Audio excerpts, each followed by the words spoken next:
Salaki. Like like the Sullivan say, Brakate Hour, Brakate Hour Shah, Brakate Hour, Brakate Hour Shah. Want to say call Lawyer Bashing Shah, Bashing Kakudash. Want to say double honors to the Apostle Jim Master Roosevelt that I learned from. And peace, blessing, salutation to y'all came out there pushing forth this truth and sincerity. And pretty much just want to go over this, Ciroc 30. Because pretty much a lot of things is coming forth about, these little boys and, them, you clearly seeing them not being guided, not having a father figure in the house, and then pretty much the repercussions and outcomes of not having a father. But mainly a man that's a father that's in the scriptures, because here it is, you have a man that's in his truth. You know, his his mindset is that his son be like him, you know, to learn the laws, statutes, commandments, stand upright, be a man. Same thing as King David charged King Solomon to be a man and stand up for the Lord. And that's a beautiful, as a matter of fact, let me see if I can get that real quick.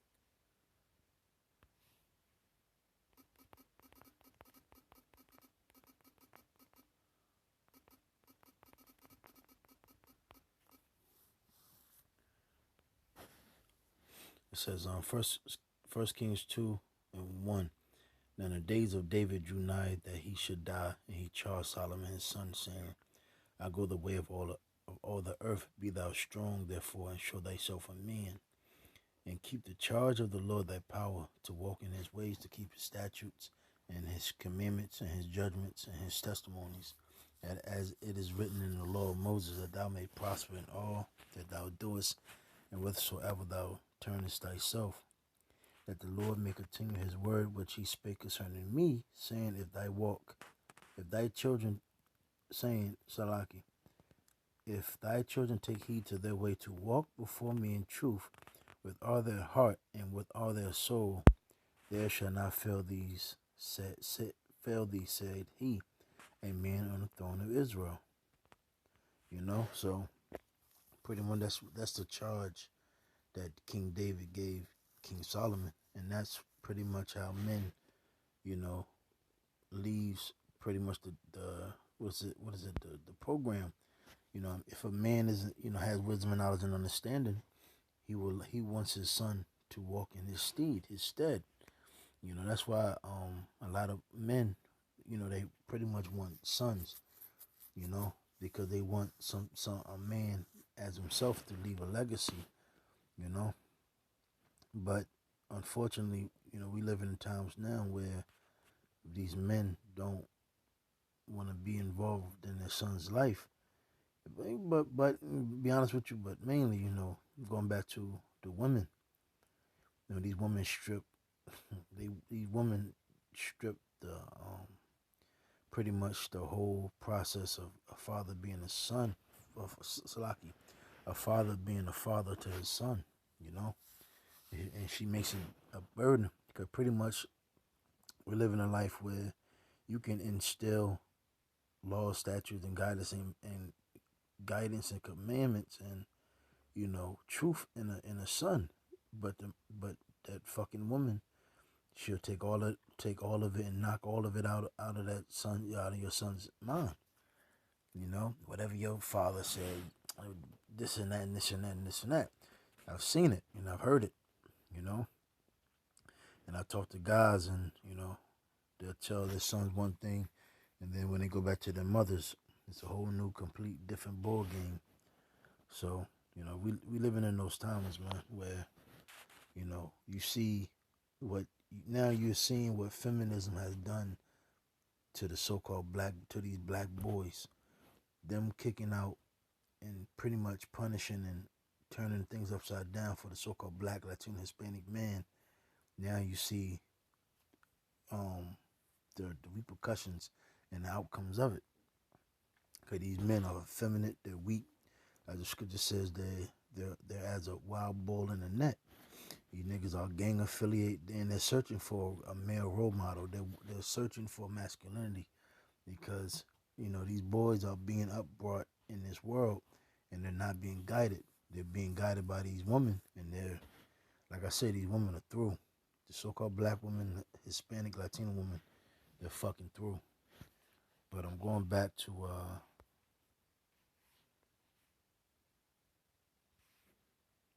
yeah, here it is. Let me hurry up because my phone been fucking up. Sirach 30:1. He that loveth his son causes him to Salaki. He that loveth his son causes him often to feel the rod, that he may have joy of him in the end. You know, if you spoil your son and you let him to do whatever he want, then you're not going to enjoy him at the latter end.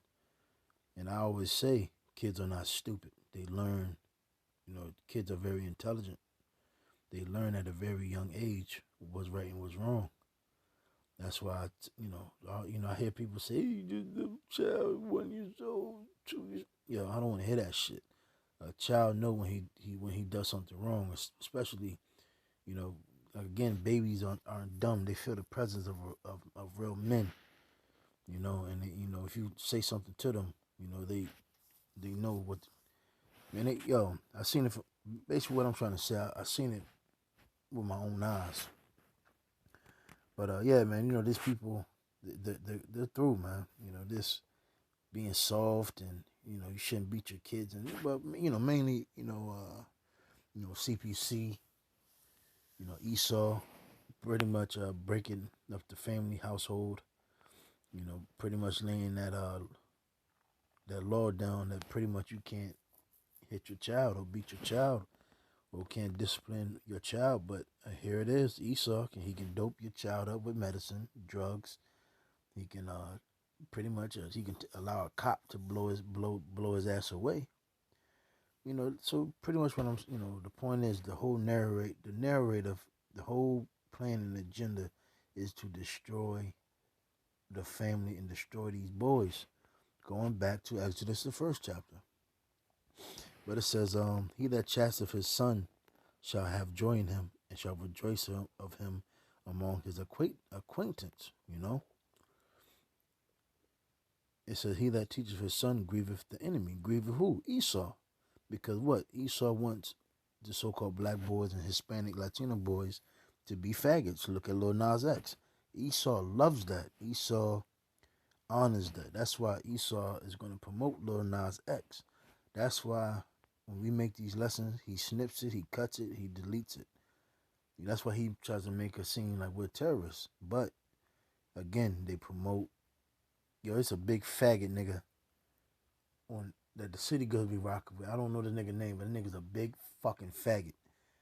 Little Nas, and like I said, this whole generation is gay as hell and soft.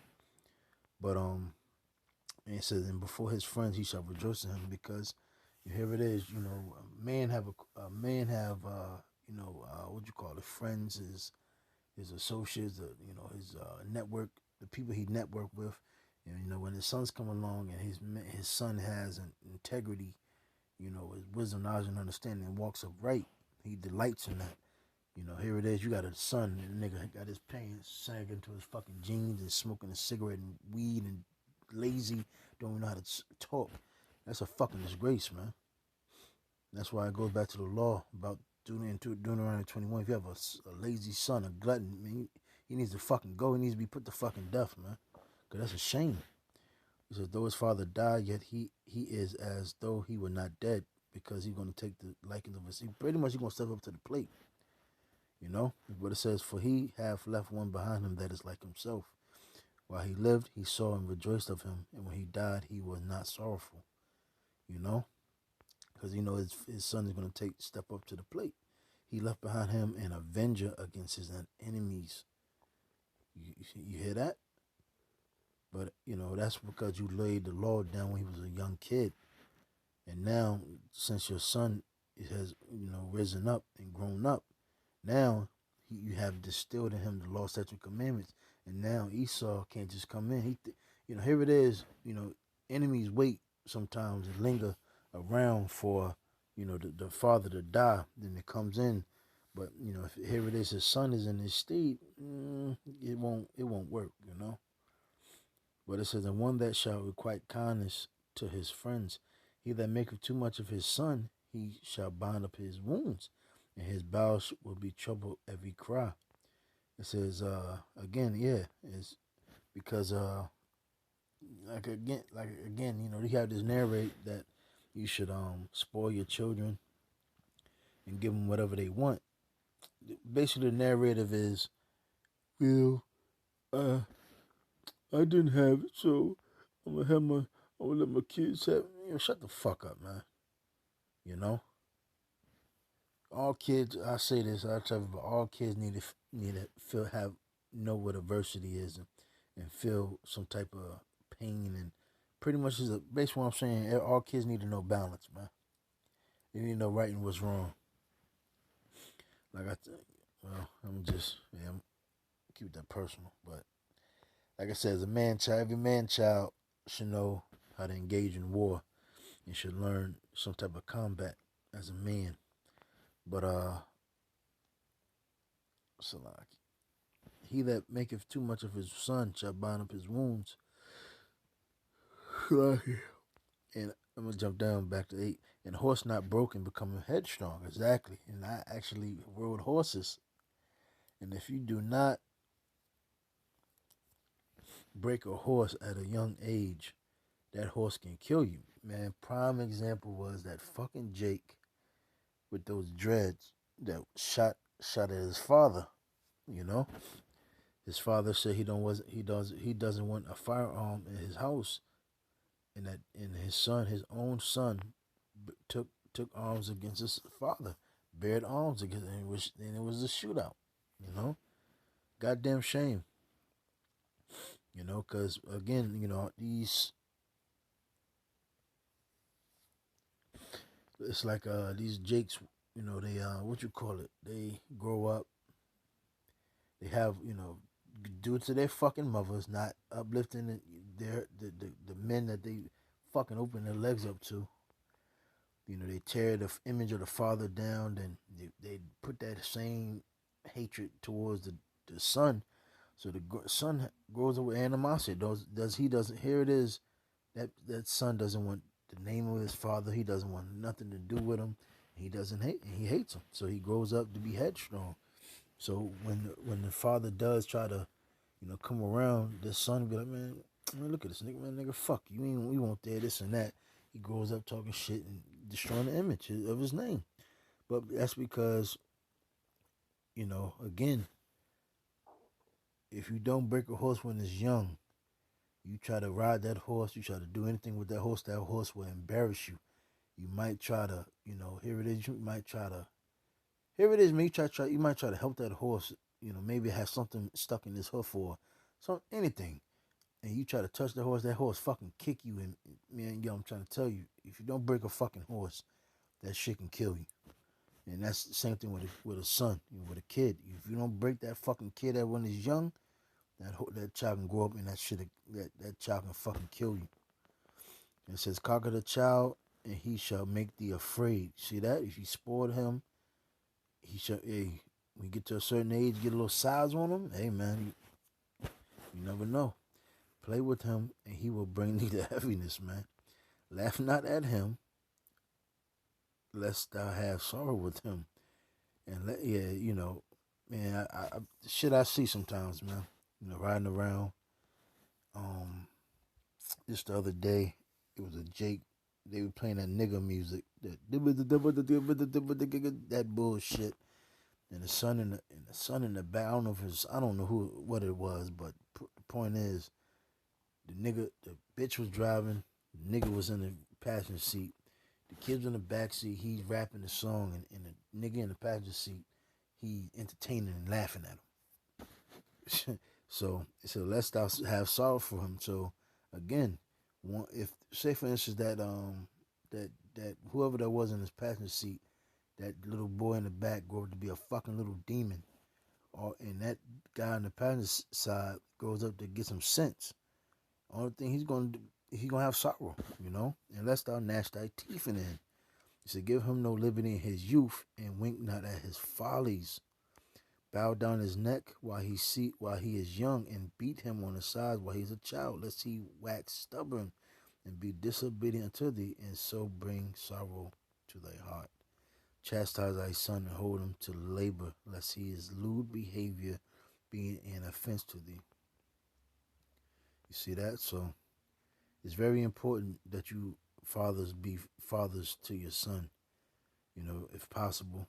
You know, I'm, we're dealing with dragons and wicked ass fucking women out here, but you know, that's why ultimately America's going to be destroyed, because this whole these verses right here is something that Esau, the so-called white man, hates, and he tries at all his might to destroy this.